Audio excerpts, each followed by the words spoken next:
kulan wacan oo wanaagsan saaxiibadeena qiimaha iyo qadarinta mudan ee sida tooska ah nagala socda barteena diradda TV isku soo noqod wanaagsan oo xiiso badan waa rajaynaya adigoo caafimaad qaba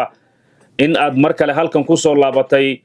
maxaad xilligan markaasi kala socota in xubnihii ku sugnaa dhinaca Jubbaland ee uu hogaaminayay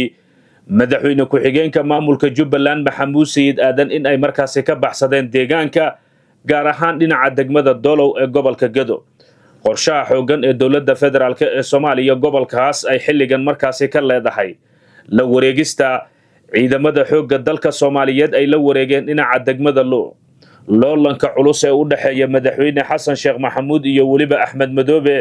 maxay xilligan markaasi ku soo biyo shuban doontaa dhinacyada iyo waliba qorshayaasha xoogan ay xilligan kala diyaarinayaan Axmed Madoobe waqtigan ma ku dagaalami doonaa dhinaca degmada Dolow ee gobolka Gedo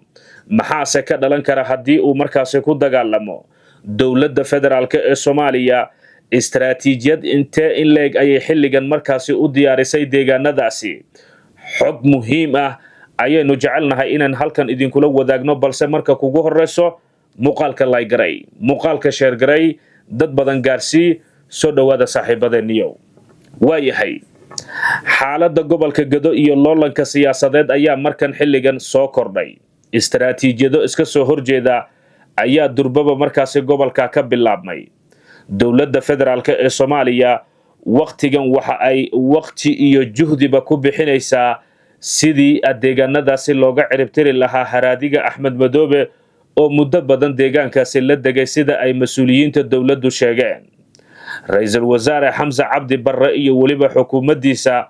waqtigan iyada oo muddaxileedkii gabagaba uu markaasi ka yahay waxa ay dadaal iyo juhdiba ku bixinayaan sidii aragtida dadka deegaanadaasi dhanka dowladda federaalka ee Soomaaliya loogu soo aadin lahaa istaraatiijiyado adag ayaa durbaba markaasi deegaanada ka bilaabmay ciidanka xoogga dalka Soomaaliyeed waqtigan waxa ay u ruqaansadeen dhinaca degmada Dolow ee gobolka Gedo dowladda Etoobiyana waxa ay xilligan markaasi ku dadaashay sidii ciidanka xoogga dalka Soomaaliyeed aan looga hor istaagin deegaanadaas taas oo qorshe weyn u ahi nidaamka dowladda federaalka ee Soomaaliya ay doonayso in gobolkaasi ay ka hirgeliso istaraatiijiyado adag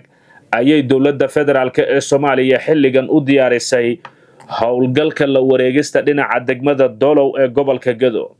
Axmed Madoobe iyo Ethiopia xilligan waxyaabaha ay sidoo kale qadka telefoonka uga wada hadleen saraakiisha dhinaca degmada Dolow ku sugan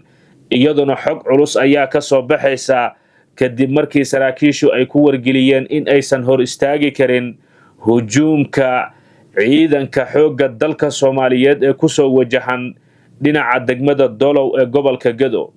Cabdirashiid Janan waqtigan waxa uu hirgelay qorshihiisii uu ka lahaa dhinaca gobolka Gedo gaar ahaan degmadan Dolow oo muddo badan uu markaasi ku taamayay sidii qorshaha iyo istaraatiijiyada xoogan ee dowladda federaalka ee Soomaaliya halkaas miradhal looga dhigi lahaa xaalku xilligan waa adag yahay Madoobe waxa uu markaasi ku dadaalayaa sidii uu halkaasi xabad uga ridi lahaa balse siyaasiyiinta iyagu aragti ahaan iska soo horjeeda midba midka kale waxa uu ku dadaalayaa in aan la iska horkeyn sida dhawaan ka dhacday dhinaca degmada Balad Xaawo ee gobolka Gedo halkaas oo ay ku leedeen dad isku qoys ah ama isku dhari ah hal beel ka soo wada jeeda taas oo dadyow kala duwan ay xilligan ku tilmaameen in siyaasiyiinta gobolkaasi ka soo jeeda marar kala duwan duqeydu ay iyagu uga digeen inaan la iska horkeyn dhalinyarada hal beel ahi oo deegaankaasi wada dega taas oo iyagu sumcad xumo weyn u ahi sida ay tilmaameen Cabdirashiid Xasan Cabdinuur Janan waxa isna dhankiisa markaa ka go'an siyaasi walba oo ku aragti ahi Axmed Madoobe in deegaanka aysan markaa wada joogin Maxamuud Sayid iyo Maxamed Lafey waxa ay dowladda Ethiopia u sheegtay in qorshaha dowladda Soomaaliya Ethiopia waqtigan aysan hor istaagi karin maadaama ay iyagu markaasi u sheegtay in shuruucda iyo xeerarka caalamka u yaala uu ka hor istaagayo qorshahaas haddii ay hor istaagaan. hase yeeshee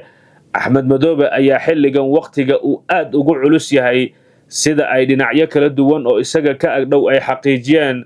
waxaana dowladda federaalk ee Soomaaliya haddii ay la wareegto dhinaca gobolka Gedo tani ay soo dedejin doontaa sidii deegaanada kale ee xilligan madoobe uu ku sugan yahay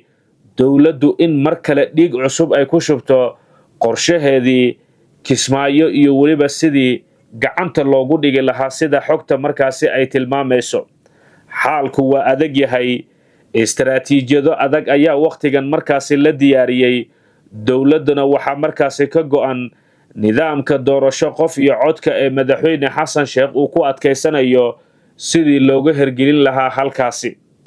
xaalka iyo wararkii ugu dambeeyey ee ka imaanaya dhinaca degmada Doolow ee gobolka Gedo, barakicii ugu xoogana ayaa wakhtigan ka bilaabmay, waxaana dadyow kala duwan ay xaqiijiyeen in guud ahaanba xilligan dadka ay ka baqdin qabaan in korkooda lagu kor dagaalamo, maadaama Maxamed Lafey dowladda Itoobiya ay laqsiin weysay in halkaas uu si fudud kaga baxo sida aynu markaasi xogta ku helnay. Maxamuud Sayid iyo Maxamed Lafey waxa ay waqti xaadirkan ku sugan yihiin deegaan lagu magacaabo Geedweyne oo aan sidaasi uga fogeyn dhinaca degmada Doolow ee gobolka Gedo, taas oo dadyow kala duwan xilligan ay tilmaameen in Maxamed Lafey halkaas uu isagu ku haysto dhaqaale badan, isaga oo sidoo kale hay-adaha ka howlgala halkaas lacaga badan ka qaata maadaama uu yahay guddoomiyaha degmadaasi. xaalka iyo weliba qorshaha dowladduna waxa uu xilligan u muuqdaa inay xusulduubkii ugu weyneed dowladdu ay ugu jirto sidii degmadaasi gacanta loogu soo dhigi lahaa, maadaama istaraatiijiyad weyn dowladda federaalk ee Soomaaliya wakhtigan ay u aragto la wareegista degmada Doolow ee gobolka Gedo. xaaladaha iyo wararka ka imaanaya Doolow waxa ay sidoo kale iftiiminayaan in shacabka deegaanadaasi ay u hamuun qabaan ciidanka xoogga dalka Soomaaliyeed iyo dowladda Soomaaliyeed, waxaana dowladda federaalk ee Soomaaliya dhowaan ee iyadu markaasi soo bandhigtay qorsho mashaariic horumarineed oo loogu talagalay degmadaasi, muddo badanna uu hortaagnaa Axmed Madoobe ay ka fulin doonaan sida aynu markaa xogta ku helnay. xaalka waxa uu xilligan u muuqdaa in Lafey uu si weyn u doorbidayo inuu halkaasi ku dagaalamo, waxaana Itoobiya ay sheegtay in waqti xaadirkan aysan garabkiisa ahaan karin sida ay markaa xogtu tilmaamayso. xaaladaha isbiirsaday, hardanka u dhaxeeya siyaasiyiinta gobolkaasi ka soo wada jeeda, janan oo isagu xilligan markaa aad waqti ugu bixinaya in degmada Doolow ee gobolka Gedo gacantiisa ay soo gasho, maadaama degmadaas uu isagu horay gacanta ugu hayay marka laga hadlayo saddexda degmo ee isa saaran Balad Xaawo, Luuq,